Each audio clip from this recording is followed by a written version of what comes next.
Hello everyone, हम अपने video को आगे बढ़ाते हुए आज हम पढ़ेंगे प्रोक्लेमेशन और अटैचमेंट। पहले किसी व्यक्ति की अपीयरेंस को कंपेल करने के लिए पहले उसको समन भेजा जाता था। समन पे भी नहीं आता था तो उसको वारंट भेजते थे, और अगर वारंट पे भी वो अपने आप को बचा लिया, नहीं आ पा रहा है, नहीं मिल रहा है, तो एक प्रोक्लेमेशन इशू किया जाता है। और उसके बाद भी अगर नहीं आता तो अटैचमेंट की प्रोसेस होती है। तो हम इससे पहले की वीडियो में हमने समन देख लिया है, वारंट देख लिया है, और आज हम सी देखेंगे, प्रोक्लेमेशन एंड अटैचमेंट। तो जो 82 होता है वो प्रोक्लेमेशन की बात करता है। प्रोक्लेमेशन मतलब होता है उद्घोषणा। उद्घोषणा मतलब काइंड ऑफ डिक्लेरेशन, आप डिक्लेरेशन कर रहे हैं, ठीक है, डिक्लेरेशन किया जाता है। तो इसमें पहला जो सबसेक्शन 1 होता है वो क्या कहता है, if any court has reason to believe whether after taking the evidence or not that any person against whom a warrant has been issued by a court has been absconded or is concealing himself so that such a warrant can't be executed, such a court में publish a warrant proclamation, written proclamation requiring him to appear at a specified place and specified time not less than 30 days from the date of the publication such a proclamation। मतलब कि subsection 1 जो है वो ये बोल रहा है कि यदि कोर्ट को यह विश्वास करने का कारण हो जाता है कि कोई भी ऐसा व्यक्ति जिसके अगेंस्ट वारंट इशू हुआ है, तो यहाँ पे ध्यान दीजिएगा, ये प्रोक्लेमेशन ऐसे व्यक्ति के अगेंस्ट ही इशू किया जा सकता है जिसके अगेंस्ट वारंट पहले इशू हो चुका है। मतलब अगर कोई बोले कि वारंट और प्रोक्लेमेशन के साथ में हो सकता है तो नहीं हो सकता है, वारंट पहले इशू होना जरूरी है, वारंट के बाद ही प्रोक्लेमेशन होता है, ठीक है। अब आगे पढ़ेंगे तो प्रोक्लेमेशन और अटैचमेंट साथ में हो सकते हैं, पर ध्यान रखिएगा वारंट और प्रोक्लेमेशन साथ में नहीं हो सकते हैं। पहला वारंट इशू होगा, इसके बाद ही प्रोक्लेमेशन इशू होगा, ठीक है। यदि इसमें क्या बोल रहा है कि यदि कोर्ट के पास विश्वास करने का कारण है कि कोई भी ऐसा व्यक्ति जिसके अगेंस्ट वारंट इशू हो चुका है वो फरार हो चुका है, एब्सकॉन्डेड मतलब फरार हो चुका है, अथवा अपने आप को उसने छिपा लिया है ताकि वारंट का एग्जीक्यूशन ना हो सके, मतलब पुलिस वाले उसको न ढूंढ सके, ठीक है। तो कोर्ट क्या करेगा, कोर्ट एक रिटन प्रोक्लेमेशन जो है वो क्या करेगा, प्रकाशित करेगा, ठीक है, जिसमें उस व्यक्ति को क्या बोलेगा कि वो 30 दिन के भीतर not less than 30 days from the date of the publishing such a proclamation. अच्छा टाइम भी दिया हुआ है कि अगर कोई व्यक्ति दूर भी है तो 30 दिन के अंतर्गत तो कहीं भी होगा वो आ सकता है। तो 30 दिन के भीतर वो व्यक्ति जो होता है एक स्पेसिफाइड टाइम पे और एक स्पेसिफाइड प्लेस, जो कि जनरली कोर्ट ही रहता है, कोर्ट का एक टाइम निश्चित होता है कि उस कोर्ट में इस टाइम पे वो वहाँ पे उपस्थित हो जाए, तो उसकी उपस्थिति के लिए क्या करेगा, एक रिटन प्रोक्लेमेशन जारी करेगा। सबसेक्शन 2 बताता है कि वो पब्लिकेशन कैसे होगा, कहाँ होगा, ठीक है। तो पहला क्या बोलता है कि जो आपका प्रोक्लेमेशन होगा वो पब्लिश कहाँ होगा, जहाँ पे उसको पब्लिकली रीड किया जा सकता है, ऐसे टाउन और विलेज पे, तो टाउन और विलेज पे जहाँ पे उसको पब्लिकली रीड किया जाता है वहाँ पे उसको चिपका दिया जाएगा। दूसरा जो है जहाँ पे वो निवास करता है, जो उसका होम होता है, हाउस होता है, उसके कॉन्स्पिक्यूअस पार्ट शहर जैसे भाग पे, मतलब जैसे उसके घर के दरवाजे पे चिपका देना, ठीक है। इस प्रोक्लेमेशन को वहाँ पे चिपका देना, उसकी एक कॉपी को। इसके अलावा एक कॉपी जो है वो कोर्ट हाउस के शहर जैसे भाग पे भी चिपका दिया जाएगा। ताकि कोर्ट पे क्यों किया जाता है, क्योंकि कोर्ट में क्या होता है, ऐसा तो होता नहीं है कोर्ट का किसी का आमना सामना होना, कभी ना कभी किसी ने का तो आमना सामना हो ही जाता है। उसके गांव के हो सकता है, उसके गांव के टाउन के कोई व्यक्ति कोर्ट गए हो, उन्होंने ये नोटिस देख लियो तो वो इनको इन्फॉर्म कर दे, है ना। तो कोर्ट हाउस में भी उसकी एक कॉपी जो है लगवा दी जाती है। अब सबसेक्शन 2 जो होता है उसमें बोलता है ये कोर्ट के डिस्क्रिप्शन के ऊपर है कि यदि कोर्ट चाहे तो एक डेली न्यूज़पेपर में भी उसको क्या बोल सकता है, उसके पब्लिकेशन के लिए दिया जा सकता है। और ये डेली न्यूज़पेपर, ये भी इंपॉर्टेंट होता है, कभी कभी प्रीलिम्स में पूछ देता है कि डेली न्यूज़पेपर होता है, मंथली न्यूज़पेपर होता है, मासिक होता है, दैनिक होता है, क्या होता है। तो डेली न्यूज़पेपर है, उसको याद रखिएगा, जो कि सर्कुलेट होता है वहाँ पे कौन सा न्यूज़पेपर सर्कुलेट होता है, दैनिक डेली न्यूज़पेपर के रूप में, ठीक है, दैनिक समाचार पत्र के रूप में। तो वहाँ पे उसी में जो है बोलेगा कि एक प्रोक्लेमेशन जो है, ये प्रोक्लेमेशन की जो है उसको भी वहाँ पब्लिश करवा दो, ठीक है, ये कोर्ट अगर चाहे तो।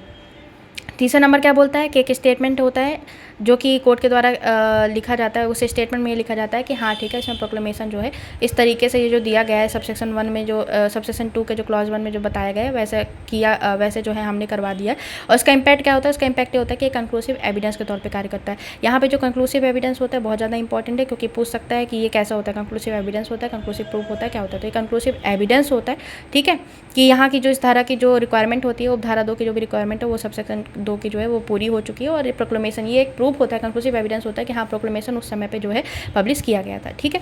इसके पश्चात हम पढ़ेंगे सबसेक्शन 4।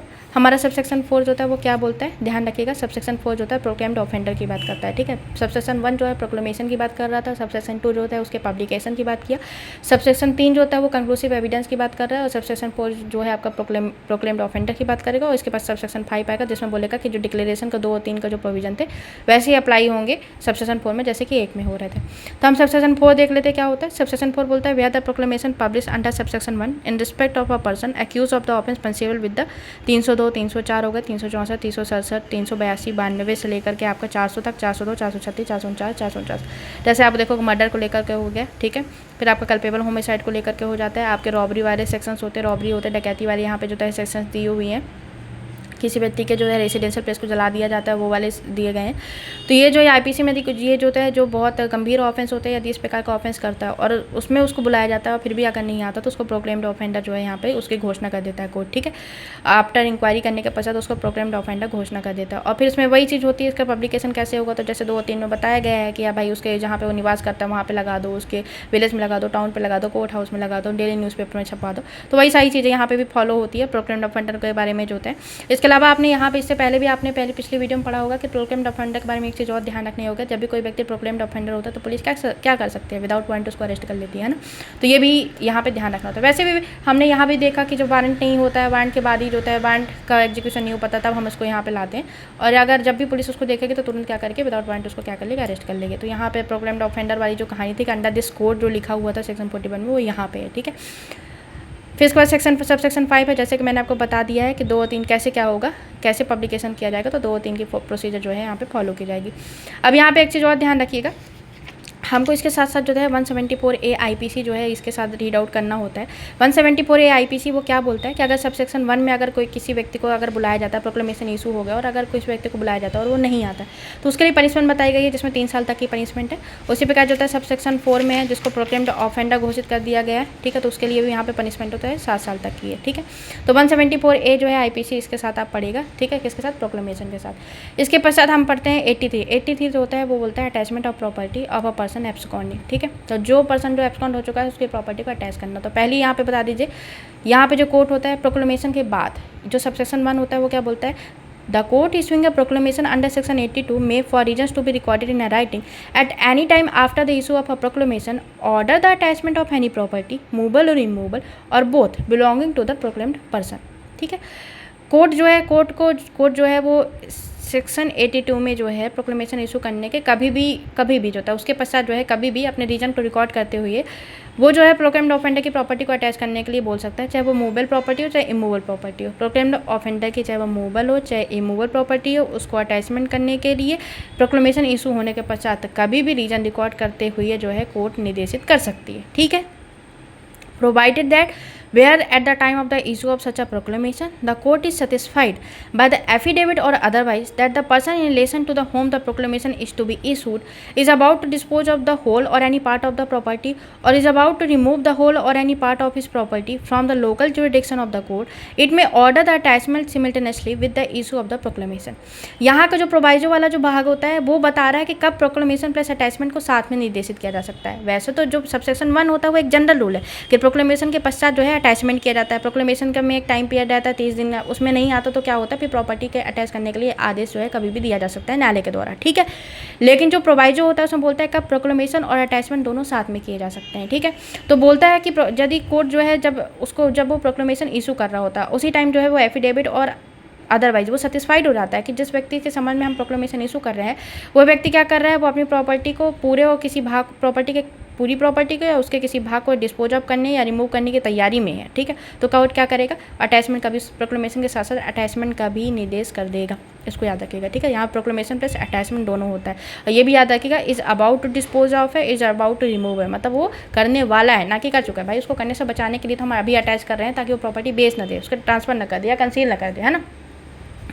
अब दूसरा सबसेक्शन क्या बोलता है, दूसरा सबसेक्शन बताएगा कि यदि हमने अटैचमेंट की प्रॉपर्टी की है तो यदि वो प्रॉपर्टी अपने डिस्ट्रिक्ट में मतलब कि मजिस्ट्रेट के अगर या कोर्ट के जो लोकल जुरिडिक्शन में है तो उसका इम्पैक्ट क्या होगा, लोकल जुरिडिक्शन के बाहर है तो उसका इम्पैक्ट क्या होगा, ठीक है। तो यदि उसी डिस्ट्रिक्ट में प्रॉपर्टी है such order shall authorise the attachment of any property belonging to the such a person within the district in which it is made, ठीक है। And it shall authorize the attachment of any property belonging to such a person without such a district when endorsed by the DM within whose district such a property is situated। अगर आप subsection 2 की बात करेंगे तो उसमें बोलता है कि यदि जैसे जो मजिस्ट्रेट का जो जुरिडिक्शन होता है वो आपने पढ़ा होगा कि थ्रू आउट द डिस्ट्रिक्ट होती है, ठीक है। तो यदि जहाँ पे मजिस्ट्रेट और कोर्ट ने ऑर्डर किया, यदि उसी डिस्ट्रिक्ट में यदि वो प्रॉपर्टी सिचुएट है, तब तो जाकर के आप उसको क्या कर दो, अटैच करवा दो, ठीक है, आपने ऑर्डर दिया, अटैच हो गया। लेकिन क्या होगा, यदि वो डिस्ट्रिक्ट के कहीं उस डिस्ट्रिक्ट से बाहर है, किसी दूसरे डिस्ट्रिक्ट में अगर वो प्रॉपर्टी रहती है, तो इसको अटैच करने से पहले वहाँ के डीएम से क्या किया जाएगा, इंडोर्स करवाया जाएगा, ठीक है। तो ये इंपॉर्टेंट है। फिर तीसरा क्या होता है, यदि प्रॉपर्टी जिस प्रॉपर्टी को अटैच करने का ऑर्डर दिया गया है, यदि वो डेप्ट होता है और अदर मूवेबल प्रॉपर्टी होती है, तो यहाँ पे ये जो मोड है इसको ध्यान रखिएगा, ये प्रीलिम्स में कई बार पूछ लेते हैं डायरेक्टली। तो कैसे कैसे किया जाएगा, पहले सीजर के माध्यम से हो सकता है, रिसीवर अपॉइंट किया जा सकता है, रिसीवर अपॉइंट करके किया जा सकता है, और इसके अलावा जो भी डिलीवरी ऑफ प्रॉपर्टी है उसको बोला जाएगा कि प्रोहिबिट किया जाएगा कि आप इसको जो है उस व्यक्ति को या उसके बिहाफ में किसी अन्य व्यक्ति को आप नहीं दे सकते, कोई भी प्रॉपर्टी आप उसको या किसी अन्य व्यक्ति को उसके बिहाफ में आप नहीं दोगे, या इनमें से कोई भी मेथड को अपनाते हुए कोर्ट जैसा कोर्ट को उचित लगे, ठीक है। तो ये जो मेथड है ये इंपॉर्टेंट है, सीजर हो गया, रिसीवर हो गया, और prohibiting the delivery of such a property हो गई, ये चीज़ को ध्यान रखिएगा। जो चौथा होता है वो इमूवेबल प्रॉपर्टी की बात करता है, यदि जिस प्रॉपर्टी का ऑर्डर अटैच करने का ऑर्डर दिया गया है, यदि वो इमूवेबल प्रॉपर्टी होती है, और इमूवेबल प्रॉपर्टी में भी यदि लैंड पेइंग रेवेन्यू होती है, तो इसका अटैचमेंट होता है कैसे किया जाएगा, कलेक्टर के माध्यम से किया जाएगा। और अदर केस में जैसे बिल्डिंग वगैरह हो गया, तो उसका कैसे किया जाएगा, तो ये भी इंपॉर्टेंट होता है। और प्रीलिम्स में जो है सबसेक्शन 3 और 4 से ही पूछ लेता है, क्योंकि मूवल में देखो सब कुछ सेम है, बस मूवल में यहाँ पे सीजर लिखा हुआ था और रिमूवल में पजेशन है, क्योंकि उसको सीज तो नहीं की जा सकती, तो पजेशन, उसका पजेशन लेकर के किया जा सकता है। तो पजेशन हो गया, रिसीवर हो गया। अब पेमेंट ऑफ रेंट और डिलीवरी ऑफ प्रॉपर्टी को मना करके उस व्यक्ति को या उसके बिहाफ में किसी को भी अन्य व्यक्ति को आप नहीं दोगे, ना तो किसी प्रकार का रेंट करोगे, क्योंकि मूवल प्रॉपर्टी है तो रेंट हो गया, डिलीवरी ऑफ प्रॉपर्टी आप नहीं करोगे, है ना, या कोई भी ऐसा मेथड अपना के जो कि कोर्ट्स को उचित लगता है। फिर 5वां बोलता है यदि आपका जो है प्रॉपर्टी कैसा है, आपका लाइव स्टॉक है या पेसेबल नेचर का होता है, तो कोर्ट को ऐसा समय चीन लगता है कि उसका इमीडिएट सेल जरूरी है, तो उसका ऑर्डर कर देगा कि इमीडिएट सेल करो, और उसका प्रोसीड जो है वो न्यायालय के आदेश के अधीन रहेंगे, ठीक है। फिर आपका जो सबसेक्शन 6 होता है वो क्या बोलता है कि जो पावर्स, ड्यूटीज और लायबिलिटीज ऑफ रिसीवर होते हैं उसकी सेम रहेगी जैसे सीपीसी में रिसीवर की रहती है, ठीक है। बेसिकली जो रिसीवर क्यों अपॉइंट किया जाता है, स्टेटस क्यों मेंटेन करने के लिए रहता है, या तो स्थिति बनाए रखे, ठीक है, प्रॉपर्टी को जो है लॉस होने से बचाए, तो इसका उद्देश्य यही रहता है, ठीक है। रिसीवर मतलब जो रिसीव करता है, कोर्ट जो रिसीव करता है, जब तक कि आपका प्रोसीडिंग समाप्त नहीं हो जाती तब तक उस प्रॉपर्टी की सुरक्षा करता है, ठीक है।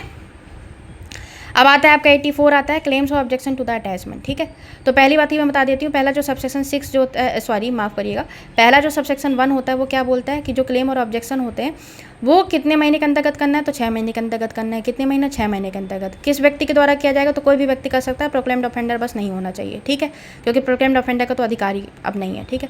तो कोई व्यक्ति कर सकता है, हो सकता है कि 2 प्रॉपर्टी है। अब क्या था, वो प्रोक्लेम्ड ऑफेंडर की जो है वो आधी प्रॉपर्टी थी, मान लीजिए 2 एकड़ संपत्ति थी, 2 एकड़ जमीन थी। अब कोर्ट ने जो है दोनों एकड़ उठा करके क्या कर दिया, जब्त कर दिया, अटैच कर दिया।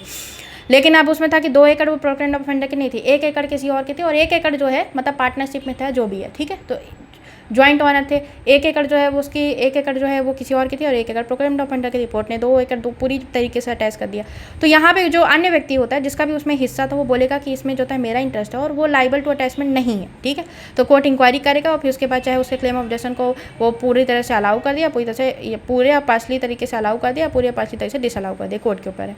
फिर लिखा जाता है यदि मान लो जो है 6 महीने के अंदर यदि मान लो क्लेम प्रेफर कर दिया गया और जो क्लेमेंट होता है उसकी डेथ हो जाती है, तो क्या होगा, तो बोलता है ये कंटिन्यू हो सकता है लीगल रिप्रेजेंटेटिव के माध्यम से, ठीक है। फिर दूसरा सबसेक्शन 2 आता है। सबसेक्शन 2 जो होता है वो क्या बोलता है, वो ये बोलता है कि यदि अभी दूसरा जो सबसेक्शन 2 है वो ये बताता है कि क्लेम और ऑब्जेक्शन कहाँ किया जाएगा। तो बोलता है कि क्लेम और ऑब्जेक्शन जिस कोर्ट ने ऑर्डर दिया है अटैचमेंट का, आप वहाँ कर सकते हो। और फिर अथवा में लिखा हुआ है कि यदि वो ऑर्डर 83 का सबसेक्शन 2 है। यदि मैं आपको बता दूं कि 83 का सबसेक्शन 2 जो है वो क्या बोल रहा था, वो ये बोल रहा था कि यहाँ पे यदि प्रॉपर्टी समझिएगा बात को, यदि प्रॉपर्टी मान लीजिए अपने डिस्ट्रिक्ट से बाहर है, किसी दूसरे डिस्ट्रिक्ट में की जा रही है, ठीक है, दूसरे डिस्ट्रिक्ट में हमको अटैच करना है प्रॉपर्टी को, तो वहाँ पे आपको डीएम से क्या करना पड़ेगा, इंडोर्स करवाना पड़ेगा।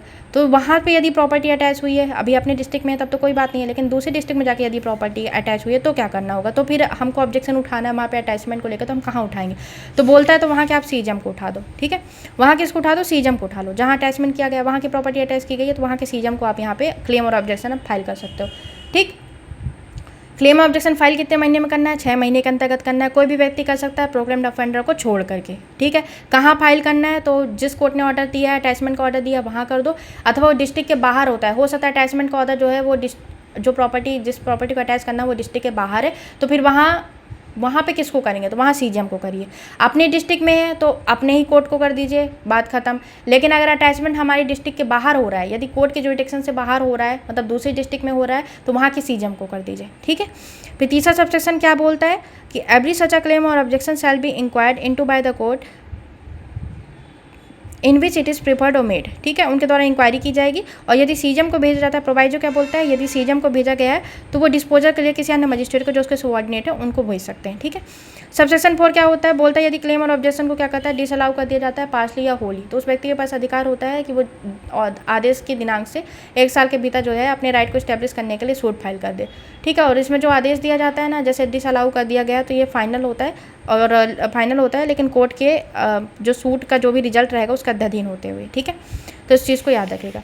इसके पश्चात हमारा आता है सेक्शन 85। सेक्शन 85 बहुत ज़्यादा इंपॉर्टेंट है। कभी कभी सेक्शन 85 में ना सिर्फ ये नाम ही पूछ लेता है, जैसे आपका पूछता है रिलीज है, सेल है, restoration of attach property, 4 option रहेंगे, उसमें लिखेगा रिलीज हो रहेगा, सेल रहेगा, रेस्टोरेशन रहेगा और रीसेल भी लिख देता है, ठीक है। तो रीसेल का कहीं ऑप्शन है क्या, नहीं है।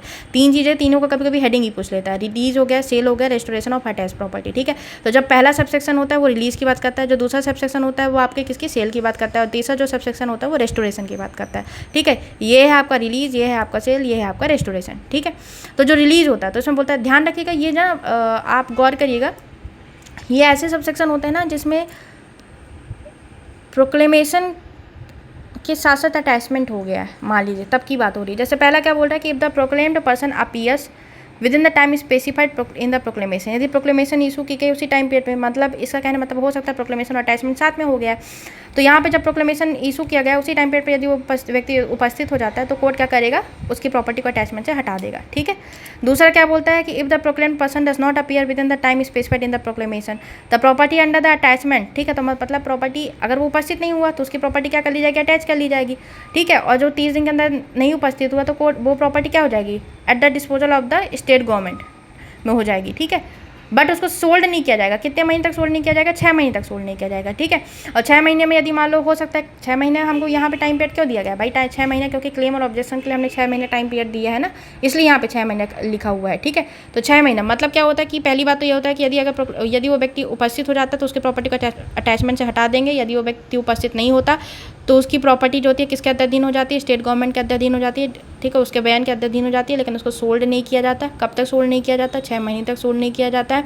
यदि 6 महीने में किसी प्रकार का ऑब्जेक्शन फाइल कर दिया गया तो जब तक उस ऑब्जेक्शन और क्लेम का जो है डिस्पोज ऑफ नहीं हो जाता तब तक उसको जो है सोल्ड नहीं किया जा सकता, ठीक है। और अनलेस होता है, अनलेस जब तक कि जो है यदि स्पीडी और नेचुरल डिके है या फिर कोर्ट को ऐसा लगता है कि इसका सेल करना जो है वो फ़ायदे में रहेगा, ठीक है, तो फिर कोर्ट क्या करेगा, उसको सेल करवा देगा उसका, ठीक। इसके पश्चात जो होता है अब सब सेक्शन 3 आता है। सब सेक्शन 3 जो है वो क्या बोलता है, रेस्टोरेशन की बात करता है। रेस्टोरेशन में लिखा हुआ है कि within the 2 years from the date of the attachment, 2 साल के भीतर यदि वो व्यक्ति उपस्थित होता है या वॉलंटरी उपस्थित होता है या फिर उसको लाया जाता है और वो न्यायालय को सेटिस्फाइड कर देता है कि वो जो है वो एब्सकॉन्ड नहीं हुआ था और अपने आप को कंसील नहीं कर रहा था, वो वारंट को जो है अवॉइड करने की कोशिश नहीं कर रहा था, ठीक है। उसके पास तो नोटिस ही नहीं थी प्रोक्लेमेशन की कि वो विद इन टाइम पीरियड वो वहाँ पे उपस्थित हो सके, ठीक है। और न्यायालय सेटिस्फाइड हो जाता है तो न्यायालय क्या करेगा, उसकी प्रॉपर्टी अगर बची हुई है, क्योंकि भाई सोल्ड 6 महीने के अंदर नहीं बेचना है, पर ऐसा भी तो नहीं है ना कि 6 महीने के बाद जरूरी थोड़ी कि प्रॉपर्टी बिक्री उसकी हो ही गई हो सकता है अभी रखी हुई हो तो या तो वो प्रॉपर्टी दे देगा, और यदि वो प्रॉपर्टी बिक गई हो तो उसका जो भी नेट प्रोसीड्स होगा वो देगा। और यदि मान लो आधी प्रॉपर्टी बिकी हुई है, आधा प्राइस मिलकर और आधा बची हुई है, तो जो भी आधी बची हुई प्रॉपर्टी है वो और जो बिक गई है उसका प्रोसीड्स जो है मिलेगा, लेकिन जो भी कॉस्ट वगैरह हुआ है उसके अटैचमेंट उनको काट कर उसको क्या कर दिया जाएगा, डिलीवर कर दिया जाएगा, ठीक है। फिर आपका 86 आता है। 86 बोलता है appeals from the order rejecting application for the restoration of attach property. अगर सबसेक्शन 3 में मना कर देता है कि हम नहीं दे रहे हैं आपको प्रॉपर्टी, तो उस व्यक्ति के पास ये अधिकार होता है कि वो अपील कर सकता है। वो अपील कहाँ कर सकता है, अपील उस कोर्ट में कर सकता है जिस कोर्ट में जो फर्स्ट इंस्टेंस कोर्ट होता है, फर्स्ट मेंशन कोर्ट जो होता है उसके सेंटेंस की जहाँ पे अपील फाइल की जाती है ना। वैसे जब मान लीजिए अगर जेएमएफसी है, ठीक है, जेएमएफसी ने अगर मना कर दिया, ठीक है, तो यदि जेएमएफसी ने मना कर दिया प्रॉपर्टी डिलीवर करने से तो इसकी अपील कहाँ की जाएगी, सेशन कोर्ट में की जाएगी, क्योंकि यहाँ पे जो भी सेंटेंस होता है अगर सेंटेंस ये कहते हैं तो इसकी अपील कहाँ जाती है, सेशन कोर्ट में। उसी प्रकार इसकी भी अपील अगर यहाँ पे उसने प्रॉपर्टी डिलीवर करने से मना कर दिया तो इसकी अपील कहाँ जाएगी, आपकी सेशन कोर्ट में जाएगी, है ना।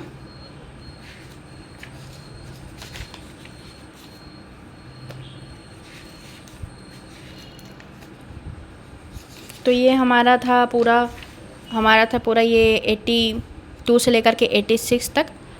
जो कि प्रोक्लेमेशन और अटैचमेंट से डील करता था। इसके बाद जो है हम यहाँ पे डी वाला क्लॉज जो होता है वो भी देख लेते हैं, अदर रूल्स रिगार्डिंग प्रोसेसेस, जो कि 87 से 90 है। ठीक है, तो 87 में क्या बोलता है, issue of warrant in lieu of in an addition to the summons. ठीक, समन के स्थान पर या उसके अतिरिक्त वारंट का जारी किया जाना। ठीक है, तो यहाँ पे पहली बात तो याद रखिएगा, इसमें रीजन रिकॉर्ड करेगा कि अगर समन के स्थान पे वो वारंट जारी करता है या समन के साथ में अगर वारंट जारी करता है तो क्या करेगा, रीजन रिकॉर्ड करेगा। ठीक है, तो पहला 2 ग्राउंड इसमें लिखा हुआ है। पहला ग्राउंड क्या लिखा हुआ है कि if either before the issue of such a summons or after the issue of the same but before the time fixed for his appearance the court sees reason to believe that he has absconded or will not obey the summon, है ना। यदि समन issue करने से पहले ही court को ऐसा लगता है कि सामने वाला व्यक्ति जो है फरार हो चुका है या फिर वो जो है हमने जो समन इशू किया है उसको फॉलो नहीं करेगा, ओबे नहीं करेगा, तो कोर्ट क्या करेगा, समन के साथ ही जो है वारंट भी निकाल देगा।